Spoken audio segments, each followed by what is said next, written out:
Sir budget का जहां तक डायरेक्ट टैक्सेस का संबंध है, उन्होंने जो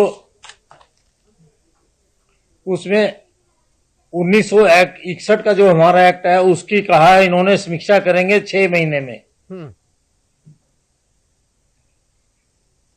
और जो इनकम टैक्स का जो हमारा टैक्स एट सोर्स करता है टीडीएस, उसके प्रोसीजर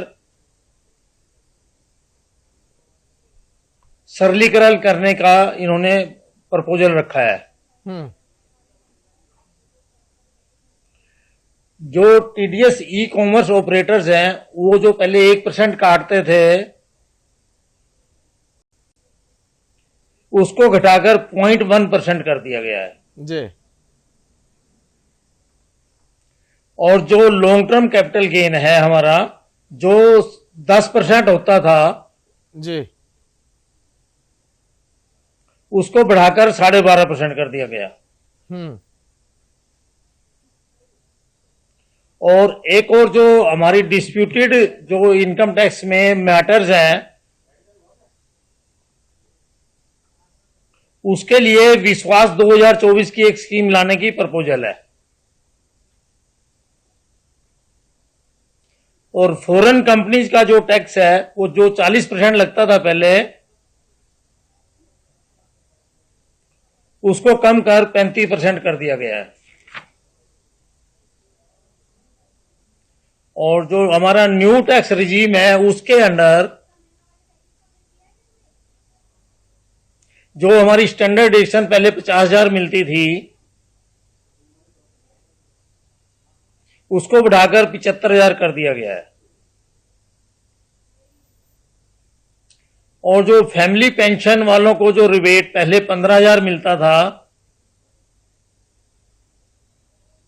उसको बढ़ाकर 25,000 कर दिया गया है। और जो हमारे न्यू टैक्स रिजीम के अंडर जो टैक्स की स्लैब्स थी, उसमें कुछ चेंजेस किए हैं। हेलो हेलो जी, आवाज मिल पा रही है आपकी? हाँ सर, बताइए। जिस तरह से आपने एक एक हेलो। सेक्टर हाँ जी, हाँ जी, जी हाँ जी, बताइए। हाँ जी। जो जो जो हमारी न्यू टैक्स रिजीम में टैक्स की स्लैब्स थी, उसमें कुछ चेंजेस की है, जी, जिसके अनुसार अब टैक्स पेयर को 17,500 का बेनिफिट मिलेगा। अच्छा।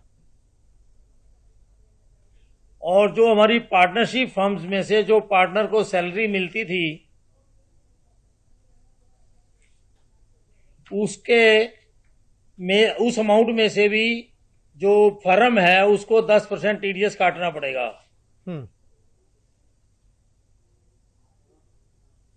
और जो फेसलेस हमारी स्क्रूटनी चल रही है, जो फेसलेस जो असेसमेंट होती है, उसको प्रोसीजर बड़ी सिंपल करने का प्रयास है। और जो हमारी टैक्स डिमांड्स डिस्प्यूटेड बाकी हैं, उसको कुछ को खत्म करने की कोशिश की है। जैसे 2009-10 तक की जो डिमांड है 25,000 रुपए तक की, उसको खत्म कर दिया। और 10-11 से लेके 13-14 तक जो 10,000 रुपए की डिमांड है, वो भी खत्म कर दी है।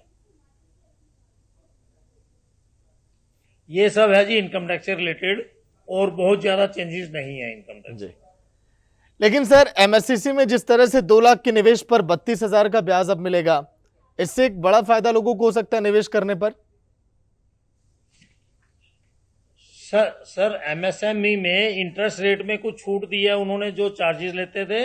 और जो ई मुद्रा लोन जो मिलता था 10 लाख का, उसको लिमिट बढ़ा के 20 लाख कर दिया है। अब जिस तरह से एक चीज ये भी क्लियर करी, अब ये भी कहा गया कि बिना पैन के अब पीएफ निकालने पर टैक्स अब कम लगेगा। यहां पर क्या कुछ होगा सर?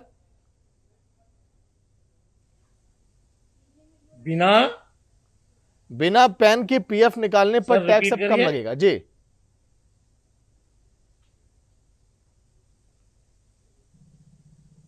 बिना पैन के टैक्स कम लगेगा? टैक्स तो पीएफ की विड्रॉल पे, वो तो इनकम में जुड़ता ही है जी, पहले भी जुड़ता है, अब भी जुड़ेगा। नहीं सर, इसमें यह कहा गया है कि 2023 के बजट में जो प्रोविडेंट फंड यानी कि पीएफ से जो निकासी को लेकर टैक्स के नियम में जो था उसमें बदलाव ये किया गया है कि पीएफ अकाउंट से पैन लिंक अप नहीं होने पर अगर आप अकाउंट से पैसा निकालते हैं तो 20% टीडीएस लगेगा। पहले ये 30% टैक्स ये काटा जाता था। अकाउंट से पैसा निकालते हैं पीएफ के तो पहले जो टैक्स हम 30% देते थे अब वो 20% लगेगा। 10% का देखिए यहां पर भी छूट शायद मिला हुआ है। हाँ, तो उसमें 10% की 10% की छूट मिली है आपको। हाँ, इसमें बेसिकली देखो जी, हमारे प्राइम मिनिस्टर जो नरेंद्र मोदी जी का जो एक सपना है विकसित भारत का, ये बजट उसी की तरफ एक कदम है। हमारे एग्रीकल्चर सेक्टर में भी इन्होंने रिसर्च का एक हिसाब किताब बनाया, उसमें कुछ बजट एलोकेशन ज्यादा की है।